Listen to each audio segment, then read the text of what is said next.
जाइएगा। Question number 1 का part 3 है। कहा जा रहा है transverse axis of length 8 units and along y-axis where eccentricity is √5। बेटा ट्रांसवर्स एक्सिस y-axis पर है, मतलब केस 2 है। Since the axis of hyperbola is along y-axis, बेटा हर केस में लेंथ ऑफ ट्रांसवर्स एक्सिस बराबर है 2a के।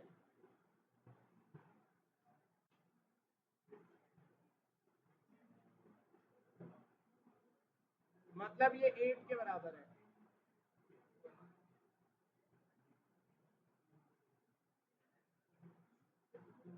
तो a आ जाएगा बेटा 4 के इक्वल।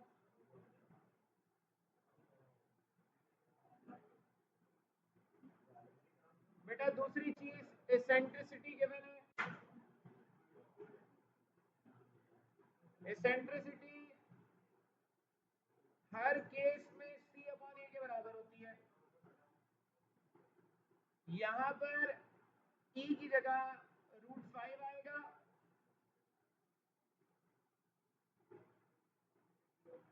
a की जगह 4 आएगा, तो 4√5 c के बराबर आ गया। मतलब c की वैल्यू आ गई 4√5। इक्वेशन ऑफ हाइपरबोला के लिए a स्क्वायर और b स्क्वायर चाहिए। हाइपरबोला में c स्क्वायर बराबर होता है a square plus b square के। मतलब 4√5 का स्क्वायर बराबर है 4 का स्क्वायर प्लस b स्क्वायर। 4 का स्क्वायर 16, 16 5 जा 80, 16 इधर आएगा माइनस का 16 हो जाएगा, तो 64 बराबर आ गया b स्क्वायर के। b स्क्वायर आ गया 64। खाली b स्क्वायर लिख दें या b निकालने की बात है, कोई मसला नहीं है। तो b आ जाएगा 8 के बराबर। a और b दोनों आ गए। Using equation of hyperbola, y square upon a square x square upon b square is equals to 1।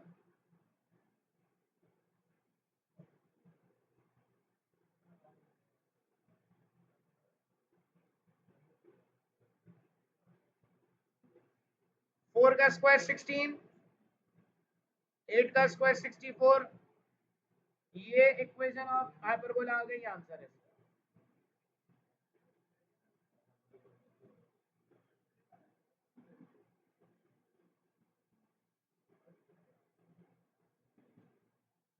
बेटा पार्ट 7 में वर्टेक्स है 0,4।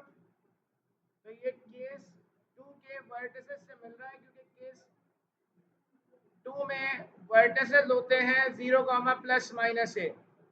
तो दोनों में से एक दिया हुआ है वर्टेक्स, तो केस 2 कहलाएगा ये, क्योंकि इसमें x 0 है, y 0 नहीं है।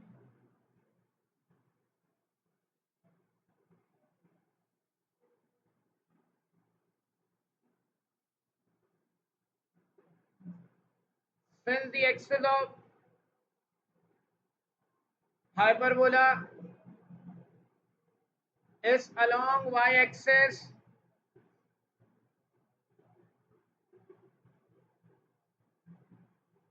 केस 1 में वर्टिसेस होते हैं, क्योंकि एक वर्टेक्स दिया हुआ है तो प्लस वाला फॉर्मूला यूज होगा।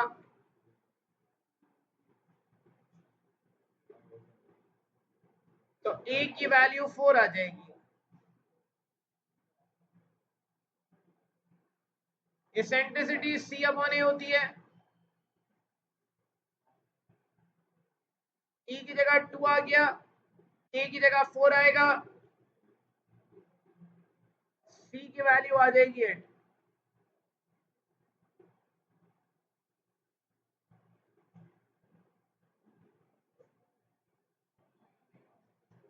अब बेटा b चाहिए, तो सी स्क्वायर बराबर है ए स्क्वायर प्लस बी स्क्वायर के,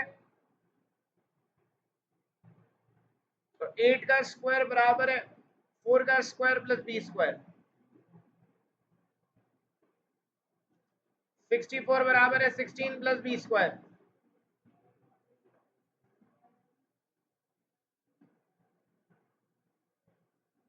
तो बी स्क्वायर की वैल्यू 48 आ जाएगी। और अगर बी निकालना चाहें बी स्क्वायर भी रख सकते हैं आप, तो ये आ जाएगा b is equal to 4√3।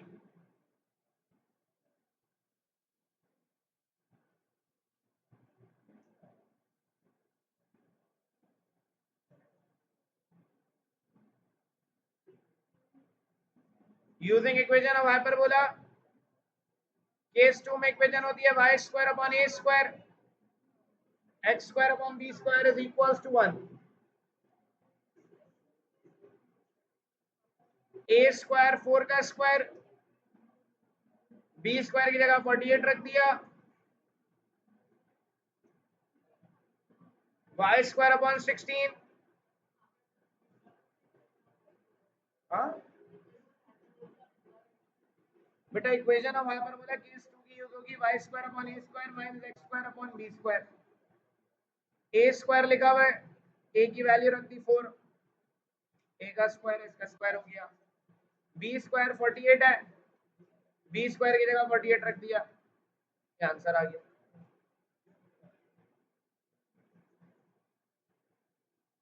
Question number 2 है find the equation of the hyperbola with centre were comma 3। बेटा सेंटर 0, 0 नहीं है, तो इसका मतलब केस 3 या 4 है। Satisfying the following condition, focus दिया हुआ है, सेंट्रिसिटी दी हुई है, where is transverse axis is parallel to x axis. बेटा ट्रांसफर एक्सिस जहां लाई करेगा वहीं एक्सिस ऑफ हाइपरबोला भी लाई करेगा। हम यहां पर कहेंगे since the axis of hyperbola is parallel to x axis, ये x axis के पैरेलल है।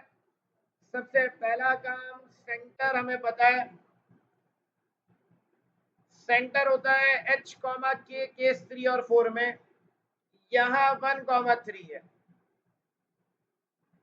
तो h की वैल्यू 1 आ गई, k की वैल्यू यहाँ पर 3 आ गई।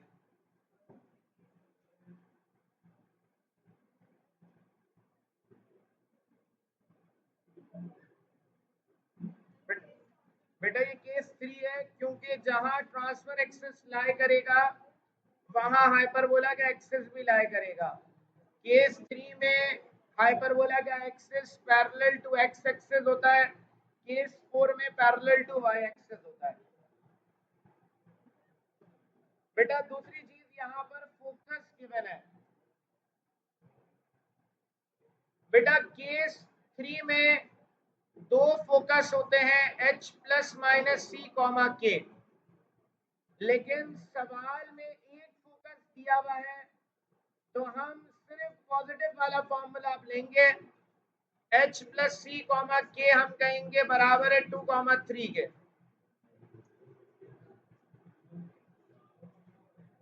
बेटा यहाँ पर h प्लस सी बराबर होगा 2 के,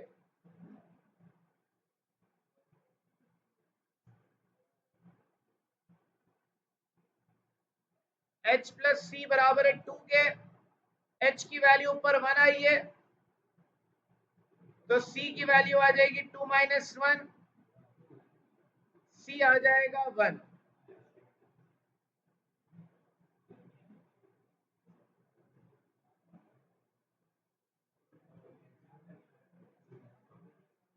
बेटा एलिप्स की सॉरी हाइपरबोला की इसेंट्रिसिटी c अपॉन ए होती है, एलिप्स और हाइपरबोला दोनों में फॉर्मूला सेम होता है। E यहां पर है √3, c की जगह 1 आ गया, तो यहां पर एसेंट्रिसिटी √3 के बराबर है। तो यहां से बेटा a की वैल्यू आएगी 1/√3। अगर स्क्वायरिंग ऑन बोथ साइड्स कर दें, रूट हटा देते हैं क्योंकि ए स्क्वायर चाहिए होता है फॉर्मूले के लिए,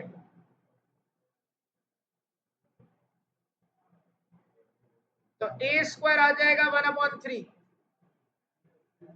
बेटा इक्वेशन ऑफ हाइपरबोला के लिए ए स्क्वायर और बी स्क्वायर चाहिए, सी स्क्वायर बराबर ए स्क्वायर प्लस बी स्क्वायर के, सी स्क्वायर की जगह 1 आ गया, 1 का स्क्वायर, ए स्क्वायर की जगह 1/3,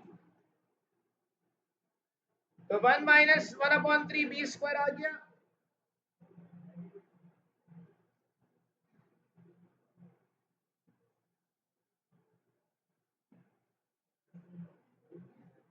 थ्री माइनस 1/3 बराबर आएगा बी स्क्वायर के, बी स्क्वायर आएगा 2/3।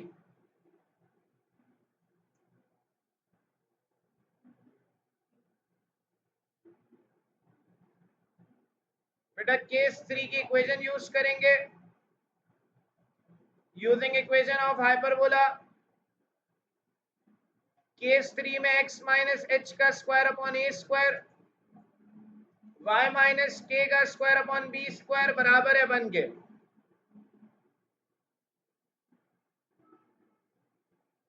बेटा h की जगह आ जाएगा 1, ए स्क्वायर 1/3, y माइनस के जो है हमारे पास -3 है, बी स्क्वायर हमारे पास 2/3 है।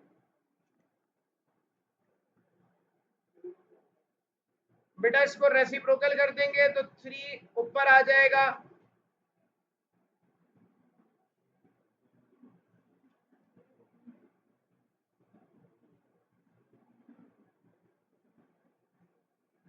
यहां भी 3 ऊपर चला जाएगा, 2 नीचे आ जाएगा,